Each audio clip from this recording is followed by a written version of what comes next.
এত মন খারাপ কাছু কে? পুরুষ মানুষের জন্যই জেলখানা। আমার এই ছোট জীবনে যতবার জেল খাচ্ছি তুই ততবার মুড়িও খাস নাই। তোর মাথার পুত্র ছাতি আছে সুপারিশ করার, এই ডনের কেউ আসিল এক আল্লাহ ছাড়া। তা তোর মতো এত ভাঙ্গে পড়ি নাই, তে কি অবস্থা তোর, আছো কিরকম? আপনি বারবার ওটি বললেন যে পুলিশ কিন্তু ঘুরঘুর করছে, ওই ঠান্ডার মধ্যে ওটি যাওয়ার দরকার নাই। কিন্তু তারপরেও 2 দিন হলো ওই নদীর পাড়ে বসে আছেন, সত্যি করে গন্ত কাহিনীটা কি? কাহিনী তো কই নিবে, অনেকদিন ধরে স্টিক খাই না তাই ওটি গেছুনো। আর তোর তো কোনো যোগটাই নাই, বানাবার লাগে ধরা খালু, দৌড়ও মেরে পারলো না। চারদিক দিয়ে পুলিশ ঘিরে নিছে, ওটি দৌড় মারবার যা গুলি খায়। এক স্টিক গাঁজা খাওয়ার জন্য আপনি ওটি যাওয়ার মতো লোক না, ওগুলা সঙ্গের বেসাল বাদ দেন তো। সত্যি কথা কবেন নাকি আমি পুলিশে সব কয়া দিমু? পুলিশ কিন্তু সেলিমের লাশ জানি চুরি না হয় ওই জন্য ওটি আসিল। এখন তো আমারও সন্দেহ লাগিচ্ছে সেলিমের লাশ গায়েব করার জন্য আমরা ওটি গেছিলাম নাকি। সেই রাতে কিন্তু আপনারও মতলব ভালো আসিল না, খারাই ফোন আসিচ্ছে, এটি যাচ্ছেন ওটি যাচ্ছেন, খুসখুস করে কথা করছেন। সত্যি কথা কন তো, তাছাড়া দুইজনের কথা এক না হলে কিন্তু ঝামেলা হয়ে যাবে।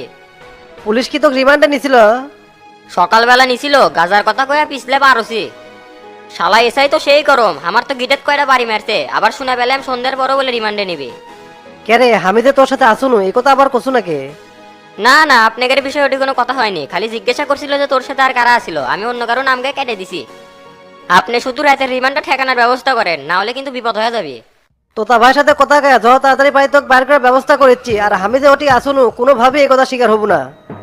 সন্ধ্যা হতে হতে তুই বাইরে থাকবো, তুই খালি আজকের দিনটা এলা কষ্ট কর। অলরেডি তোতা ভাই বাড়াছে, হাবিবেক নিয়ে এটি আসবে। আল্লাহ তাড়াতাড়ি করেন ভাই, এটি প্রস্রাবের গন্ধে টেকাই যাচ্ছে না। জীবনে যে কি পাপ করছিলাম তার শাস্তি পাচ্ছি, এটি ম্যানচেতে কিংকা করে জেলখানার থাকে সেটা আল্লাহ ভালো জানে। রাত থেকে কিছু খায় না, পেট খিদাতে চুচু করিচ্ছে, এনা কিছু খাবারের ব্যবস্থা করেন। অল্পেলা দেরি কর, বিরিয়ানি আনিচ্ছি আর রুটি কলা দিয়ে যাবনি, ওলি পরে খাস। হ ভাই, বিরিয়ানি আনেন, বিরিয়ানি খাবার মন যাচ্ছে, আর সাথে 2 প্যাকেট ব্যঞ্জন আনেন তো। এ রন ভাই, 5 মিনিটের কথা 15 মিনিট হয়ে গেল, ইনকে করলে আমার চাকরি থাকবে। তাড়াতাড়ি করেন তো, থানার মধ্যে এতক্ষণ কথা কর নিয়ম নাই, ফস করে ওসিসা চলে আসবে।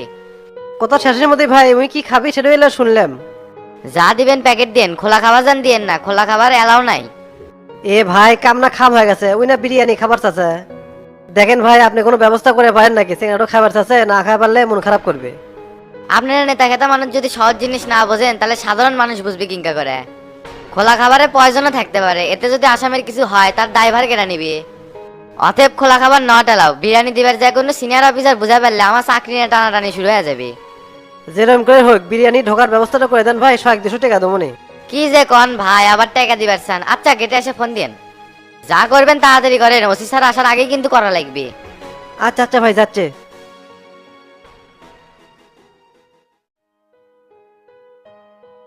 ওসি সাহেব আসসালামু আলাইকুম। ওয়ালাইকুম আসসালাম। আরে হাবিব ভাই, সাথে তোতাও দেখিচ্ছে।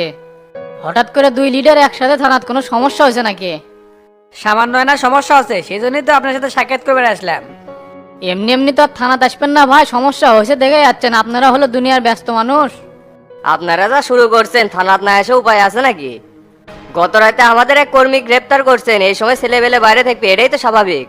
হরতাল অবরোধ চলেছে, এই সময় সব জায়গায় তো আপনারা টেকেল দিতে পারবেন না, আমাদেরও তো মাঠে অ্যাক্টিভ থাকা লাগবে।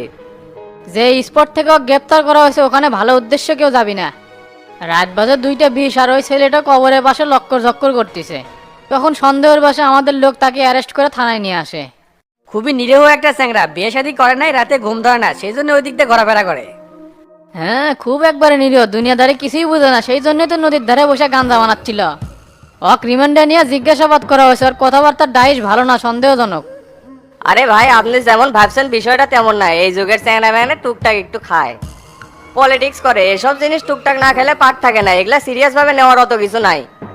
দলের দুঃসময় এখন, এই সময় এগুলা চ্যাংরা ম্যাংরার দরকার আছে। আপনাদের আশকারা পায়ে পায়ে এরা আরো খারাপ হয়ে যাচ্ছে, এরা দেশ ও জাতির জন্য ক্ষতিকর। ওই চ্যাংরাটা যদি আপনার নিজের ছেলে হতো তখন কি আপনি মেনে নিতেন? আপনাদের ছেলে মেয়েদের তো বাইরের দেশে লেখাপড়া করেন, কোনো জায়গায় তো দেখলাম না যে নেতার ছেলে নেতা হলো। আমি শাসন করে দেবনি ভাই, ওই যাতে এলে 2 নাম্বারই কামান না করে। সবই তো জানেন বাড়ির সেক্রেটারি, আমি খুব ব্যস্ত থাকি, সেজন্য ছেলেবেলের খোঁজ নিতে পারি না। আপনি তো দায়িত্বের অবহেলা করেন, কাছের ছেলেবেলে যদি ভালো না বানাতে পারেন তাহলে দূরের ছেলেবেলের কি অবস্থা হবে? আপনাদের মতো নেতা হলে জাতি তো ধ্বংস হয়ে যাবে, কোথায় উন্নতি করবেন তা না আরো অবনতি করছেন। এখনো সময় আছে, নিজেকে পরিবর্তন করেন, না হলে সামনের দিন আরো খারাপ আসবি। এবারকার মতো ক্ষমা করে দেন, এরপরের থেকে ইনকা হবি না, সেই দায়িত্ব আমি নিলাম। দেখেন হাবিব ভাই, আপনি একজন সাবেক সংসদ সদস্য ছিলেন, দীর্ঘদিন ধরে সেন্ট্রাল আর জেলার রাজনীতির সাথে অ্যাক্টিভ আছেন, তাই আপনি বোঝানোর মতন কিছুই নাই। কিছুদিন আগে যে সেলিম মারা হয়েছিল সেটা তো আপনি জানেন। আর ওই মামলার বাদী হচ্ছে তোতা মিয়া। কিছুদিন হলো উপর মহল থেকে এমন চাপ দিচ্ছে যে ওই লাশ পুনরায় না তুলে তদন্ত করলে পরে আমাদের চাকরিটাই টানাটানি হচ্ছে। এর মধ্যে আমাদের বিশ্বস্ত এক সোর্স খবর দিলে যে লাশ চুরি হওয়ার সম্ভাবনা আছে, যার কারণে কবর পাহারা দেওয়ার জন্য আমরা নিয়মিত পুলিশ পাঠাচ্ছিলাম। রাত বাজে 2টা 20, তখন ওই ছেলেটা ওই জায়গায় খুশুর খুশি করতেছিল, তাই আমাদের লোকগুলো ওকে ধরে নিয়ে যাচ্ছে। কোন কি স্যার, লাশ চুরি হওয়ার সম্ভাবনা মানে কেটাই কাম করে ছিল? আমি মামলার বাদী, নিশ্চয়ই আমার সাথে কোনো ষড়যন্ত্র হচ্ছে, তাই না? আমরা সেটাই তদন্ত করতেছি যে এর পিছনে কারা আছে। আজকে বিকেলের মধ্যে লাশ ওই জায়গার থেকে তোলার বন্ধ ব্যবস্থা হয়েছে। যারা যারা এর সাথে জড়িত আছে কাউকে ছাড় দেওয়া হবে না। তোতা মিয়া, লাশ তোলার সময় আপনারও ওই জায়গায় উপস্থিত থাকতে হবে। 3টা 4টার দিকে আমরা ওই জায়গায় যাব। কাম এবার সারছে, নিজের পাশ নিজেই টেনে নিলাম। অবশ্যই আমরাও চাই ছোট ভাই যারা মারছে তা করে চরম শাস্তি হোক। কি করছে তোতা? শাস্তি তো হচ্ছিলই, 1 নম্বর আসামি জেলে, তারপরে ওই রকম হচ্ছে কে? ব্যক্তিগতভাবে এই মামলা নিয়ে আমার তো আর কোনো অভিযোগ আসছিল না। আরে ছোট ভাই, তুই জেরি থাকিস, ভালো থাকিস রে। চ্যাংরাটা একনিষ্ঠ কর্মী আছিল রে, বেঁচে থাকলে অনেক বড় নেতা হবার পারলো নি। অকালে মৃত্যু হয় চ্যাংরাটার অধ্যায়টাই শেষ হয়ে গেল। শামসু এই কাজটা মোটেও ঠিক করেনি। আল্লাহ, তুমি ওর বিচার করো। আল্লাহ, তোমার কাছে বিচার দিলাম। এগুলা হাই হুতা সেই জায়গায় করে লাভ নাই। তার চাইতে মসজিদে যা মিলাদ দেন মৃত ব্যক্তির জন্য লাভ হবে। আর আপনি জাগের নামে মামলা করছেন, প্রাথমিকভাবে তো সবাই জেল খাটছেই। উপর মহলে যেহেতু সন্দেহ হচ্ছে, তাহলে আরেকবার তদন্ত করে দেখুক। সত্য তো ফাঁস হয়ে গেছে। হ্যাঁ ভাই, ওটা নিয়ে আমি চিন্তা করছি না। যারা দোষী তারাই দোষী হবি। আপনার কাছে একটাই অনুরোধ, ঘুষি জাহাঙ্গীর ছেড়ে দেন। ওই আর 2 নম্বরই কাজের সাথে যুক্ত হবি না। দেখেন ভাই, আমি এই থানার দায়িত্ব থাকলে হবে কি, সবকিছু তো আর আমার হাতে থাকে না। ব্যাপারটাই এসপি স্যার পর্যন্ত গেছে। আর একটা দিন থাকুক, তদন্ত শেষ হলে ওকে ছেড়ে দিমু। থানার তো নিরপরাধ মানুষকে রাখার রাইট নাই। আপনারা এই বিষয় নিয়ে চাপ নিয়েন না। ঠিক আছে ভাই, আজ তাহলে উঠলাম। আর বিষয়টা আপনি একটু দেখেন। ছেলেবেলে মানুষ ছোট্ট একটা ভুল করছে, এটা বড় করে দেখার কিছু নাই। আচ্ছা ভাই, আপনার কথা মাথার থাকলে পরে আবার দেখা হবে নি। তাহলে তোতা ওঠে যাও হোক। শালা যখন ছেড়ে দিবি না, এটা বসে থেকে কি করবো? আচ্ছা ভাই, চলেন। আমার আল্লাহ নবীজির নাম, 10টা টাকা ভিক্ষা দেন। আমার আল্লাহ নবীজির নাম, 10টা টাকা ভিক্ষা দিলে আখিরাতে পাওয়া যায়। আমার আল্লাহ নবীজির নাম। কেমা ভেতরে কেউ আসাও, দরজা একটা ছাই লাগছে না, ভিক্ষা দিয়া যাও। যা দিবা হাতে তাই যাবি সাথে। কাপড়ের কলে পকেট নাই, কিচ্ছু লিয়ে যেতে পারবে না। অল্পে না দাঁড়ান, যাচ্ছি যাচ্ছি। 10টা টাকা দান করিলে পরকালে পাওয়া যায়। আমার আল্লাহ নবীজির নাম। কেমায় না তাড়াতাড়ি আসো বারে, আমার আবার গোটাল পাড়া ঘোরা লাগবি।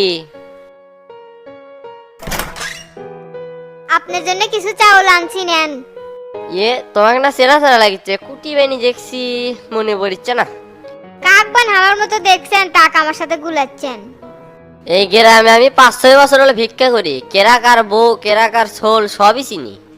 ও হ্যাঁ, মনে পড়ছে, তুমি মুন্টুর বউ আসছিলে না? মুন্টুর বাড়ির জানলাতে দেখি ভেতরে একটা শোল সেই কান্নাকাটি করছে, কিন্তু গেট তালা দেওয়া। মনে হচ্ছে শোলেক তালা দিয়েছে, মুন্টুর দোকানে যাচ্ছে। চাচা, ওই বাচ্চাটা আমার একটা দুর্ঘটনার কারণে তো তার সাথে সংসার করা লাগতেছে। বাচ্চার বয়স 5 বছর, মনে হলে কলজাটা ফেটে যায়। নিয়তির খেলা সেই অদ্ভুত রে মা, কখন কার সাথে কি ঘটবি কেউ কিছুই করতে পারবি না।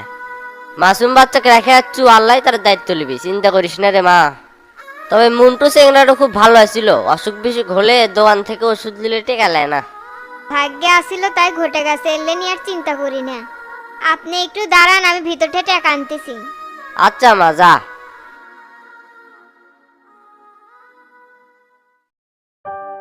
আপনি এটি বসে আছেন, আপনি বাইরে থেকে ঘুরে আসনু। চাচি বলে তোমার চাচা বাজারে গেছে। কে বা তুমি আমার খুঁজো কে? তোমার দোকানে তো আমার কোনো বাকি নাই। কিছু টাকা বাকি আছিল, গত হালকাতাত পরিশোধ করছি, এখন নগদ খাই। ঋণ নিয়ে আমি মরবার চাই না। রাসুল সাল্লাল্লাহু সাল্লাম গোছে, যার ঋণ আছে তার জানাজার হবি না। না চাচা, বললি কিছু না, আসছিলাম একটা গুরুত্বপূর্ণ বিষয়ে কথা কর জন্যে। কি গুরুত্বপূর্ণ কথা কবে কও তো? বাচ্চাটা কি বিয়ে শাদী করার লাগবে না? সিংড়াটা বয়স শোকে পাগলার মতো হয়ে গেছে। একটা বিয়ে দিলে চমকির কথা ভুলে যাবি, এখন তার সঙ্গীত দরকার। বিয়ার জন্য তো মেয়ে দেখিচ্ছি, ঘর হলে পাত্রী হয় না, পাত্রী হলে ঘর হয় না। যেটি সেটি তো আর বিয়ে করান যায় না, নিজের ইচ্ছে একটা বিয়ে করছিল, মুখে চুনকালি দিয়ে চলে গেছে। মান সম্মান কি ভ্যাস্তার একলাই গেছে, আমাদেরও গেছে, বাজার ঘাটে মুখ দেখাবার পায় না। তাই এবার নিয়ত করছি দেখে শুনে বিয়ে করাম, মিশাই এক ঘরে বিয়ে করামু না। শালা পাখি ঘটক মিশাই এক বাড়িতে লিয়ে যায়, জাগের সাথে আমাদের পরিবেশ মিলে না। আর যে ওটা ব্যবসা, এক বাইত নিয়ে গেলেই 500-1000 টাকা কামাই হবে নি। আপনার পছন্দ হলো কি না হলো ওটা নিয়ে তো আর চিন্তা নাই, ওই টাকা পেলেই খুশি। তে চাচা, একটা মেয়ে আছে আমার হাতে, ঘরও ভালো মেয়েও ভালো, দেখলে মুখ ফিরাবার পারবেন না। তে চলো মেয়ে ডাক দেখে আসি, কবে যাবার বাবা? তাহলে আমি কথা কই, শনিবার দিন তুই চাচা বাঁচতে যাবনি। হুটহাট করে তো একবারই যাওয়া যায় না, একটা প্রস্তুতির বিষয় আছে। তাহলে বা কথা ওটাই থাকলো, শনিবারের দিন আমরা পার্টি দেখতে যাচ্ছি। আচ্ছা চাচা, গেলাম তাহলে, আসসালামু আলাইকুম। ওয়ালাইকুম আসসালাম।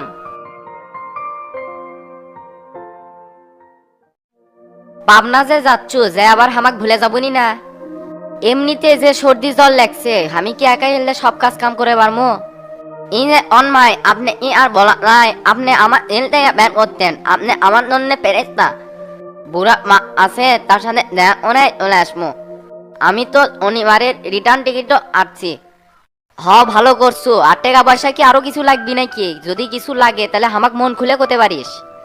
না ভাই, আর লাগবে না, যে টাকা দিছেন সেই টাকা আব্বার 1 মাসের হাত খরচ চলে যাবে। ঠিক আছে মুরব্বী, আমার সালাম দিস, আর গাড়ি মনে চলে যাচ্ছে, তাড়াতাড়ি যা। না ভাই, এলাম, দেখা হবে অনিবারে। যাচ্ছু যে সাথে দই নিছু, মুরব্বিক দই খাওয়াস, বগুড়ার দই কিন্তু বাংলাদেশের মধ্যে বিখ্যাত। নিছি ভাই, সামনে দেখা 5 অনা নিছি। আচ্ছা যা, দেরি করিস না, গাড়ি ছেড়ে দিবি নি আবার।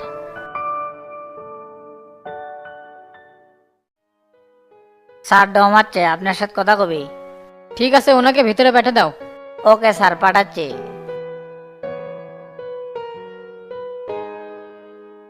বাবু আসসালামু আলাইকুম, আপনি বলে আর্জেন্ট ভাবে ডাকছেন? একটা কাজ আছে, বরাততলা থেকে বিকেলবেলা লাস্ট তলা লাগবি। সাথে আর একটা লোক নিয়ে এসে একা একা তো আর এই কাজ করতে পারবে না। কিছুদিন আগে একটা কাম করছিলাম স্যার, 2000 টাকা পাই, ওই টাকা এখনো দেয়নি। বাবু আমরা গরিব মানুষ, আমাদের পেটে লাত্তি মারলে আমরা চলমু কেমনে? চিন্তা করিস না বেটা, এবার পুষে দিবনি, কামটা করে দে, 10,000 টাকা দিবনি। 3:30টার মধ্যেই থানার চলে আসবো, তোর জন্য আমরা ওয়েট করবো। ঠিক আছে বাবু, তাহলে আমি আর বাড়িতে গেলাম না, থানার গেটে দিয়ে বসলাম, আপনি হাতের কাজগুলো ছেড়ে নেন। আর আমার প্রয়োজনীয় জিনিস আমি ফোন করে দিচ্ছি, ওই স্যাংরা আনবিনি। আচ্ছা যা, বসে কাজগুলো সারা নিয়ে বের হচ্ছি।